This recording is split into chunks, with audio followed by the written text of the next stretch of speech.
Assalamualaikum warahmatullahi wabarakatuh. Alhamdulillahirrahmanirrahim. Wassalatu wassalamu ala asrafil anbiya wal mursalin wa ala alihi washabihi ajma'in. Para pendengar, cara mengurangi permusuhan. Sesuai sifatnya, memaafkan dapat mengendalikan emosi seseorang terhadap kesalahan atau masalah yang dihadapinya. Makin sedikit beban dari masa lalu, makin besar kemampuan kita untuk mengendalikan emosi diri. Alhasil, ketika seseorang atau diri kita melakukan kesalahan yang tak disengaja, tidak akan timbul permusuhan. Ada seorang pemuda yang mudah terbawa emosi. Bila ada satu kesalahan, sekalipun kesalahan kecil, dia akan marah-marah, tidak jelas. Suatu ketika, dia berada di kerumunan bersama-sama teman-temannya. Tanpa sengaja, salah satu temannya melakukan kesalahan, yaitu menumpahkan air dan mengenai baju yang dikenakan pemuda ini. Padahal teman pemuda tersebut tidak sengaja melakukannya. Tahu apa yang terjadi? Ya, si pemuda marah dan terjadilah perkelahian. Sejak saat itu, hubungan mereka menjadi tidak harmonis. Oleh karena itu, sikap memaafkan dalam berteman dan bersosial sangat diperlukan. Tujuannya untuk menciptakan hubungan yang sehat dan harmonis antara individu dalam konteks sosial.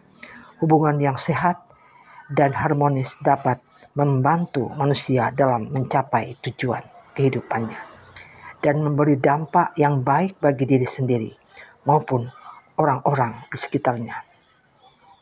Pertanyaan, lantas bagaimana caranya agar kita dapat menjadi pribadi yang pemaaf? Berikut beberapa langkah yang bisa kita lakukan. Pertama, terimalah situasi dan kondisi yang menimpa diri kita di dunia ini. Tidak ada yang sempurna kecuali Tuhan Yang Maha Esa, Allah SWT. Jadi semuanya bisa jadi melakukan kesalahan, baik diri sendiri maupun orang lain. Hal tersebut yang bisa dilakukan untuk menerima situasi dan kondisi ialah memaafkannya dan memperbaiki kesalahan tersebut. Jika kita menerima segala situasi dan kondisi serta melakukan perenungan terhadap diri sendiri, maka kita akan mengetahui solusi dari setiap permasalahan yang dihadapi. Kemudian, ikhlaskan apa yang telah terjadi. Memaafkan bukan berarti melupakan begitu saja apa yang terjadi, namun dengan memaafkan kita dapat menghindari kesalahan atau emosi yang sama di kemudian hari. Merelakan dan menjadikan setiap kesalahan sebagai pengajaran penting akan membantu seseorang dalam memperbaiki keadaan diri. Keikhlasan dan menuntun kita pada keringanan beban dan kejernihan pikiran.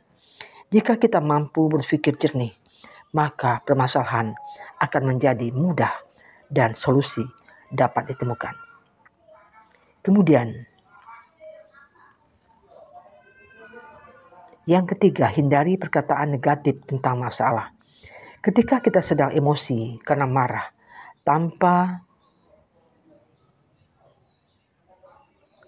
sengaja kita mengucapkan perkataan yang cenderung negatif seperti saya tidak akan pernah lupa, saya tidak akan memaafkan, saya tidak akan bertemu lagi denganmu,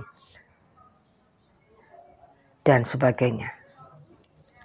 Bila kita pernah berkata demikian, hati-hati sebab terkadang kita termakan oleh perkataan sendiri. Istilahnya, menjilat ludah sendiri. Oleh karena itu, hindarilah perkataan negatif yang memungkinkan untuk dilanggar oleh diri sendiri. Tentu kita tidak mau melakukan itu, bukan? Kemudian menulis di buku harian yang keempatnya. Kegiatan menulis merupakan sarana menuangkan emosi dan keluhan, serta dapat melepaskan beban yang dipikul dan menjadi sarana untuk memaafkan. Jika beban dan masalah terasa ringan, maka peluang untuk memaafkan akan makin besar. Selain itu, kita bisa menjadikan tulisan tersebut sebagai histori atas kesalahan yang pernah dilakukan beserta solusinya. Dengan begitu, jika kita tidak sengaja melakukan kesalahan yang sama, kita dapat melihat menyelesaikan masalah yang pernah dilakukan dari tulisan tersebut. Menulis di buku harian merupakan cara mencurahkan perasaan dan keluh kesah tanpa melibatkan orang lain dan bersifat rahasia. Jadi bagi kawan-kawan yang memiliki masalah atau kesalahan yang bersifat rahasia dan ingin mencurahkannya tetapi tidak ingin diketahui orang lain, menulis di buku harian akan sangat membantu kita. Kemudian yang kelima, berhenti menghakimi diri sendiri atau orang lain. Sebuah kesalahan terjadi akibat kealpaan yang dilakukan oleh diri sendiri maupun orang lain. Terkadang kita perlu mengizinkan diri sendiri melakukan kesalahan untuk mengetahui kebenaran sesungguhnya. Bersikap baik dan cintailah diri sendiri. Jangan menghakimi diri sendiri, karena itu tidak baik. Memaafkan segala kesalahan yang ada pada diri, mengambil selangkah lebih maju, dan melepaskan masa lalu akan memudahkan kita dalam mencapai tujuan hidup. Jika kita merasa telah mengecewakan seseorang, maka tidak ada salahnya bila kita menemui orang tersebut dan meminta maaf kepadanya. Jika seseorang pernah mengecewakan kita dan dia datang untuk meminta maaf, maka maafkanlah. Bahkan sekalipun dia tidak meminta maaf, sebab memaafkan dapat membebaskan kita dari derita pikiran, stres, dan depresi. Bila kita dapat memaafkan semua yang pernah terjadi, maka kita dapat dengan mudah melepaskan keburukan-keburukan masa lalu, dan kita dapat menyongsong serta meraih masa depan yang lebih baik. Setiap individu yang menginginkan kehidupan yang baik di masa mendatang tentu akan memperbaikinya mulai saat ini.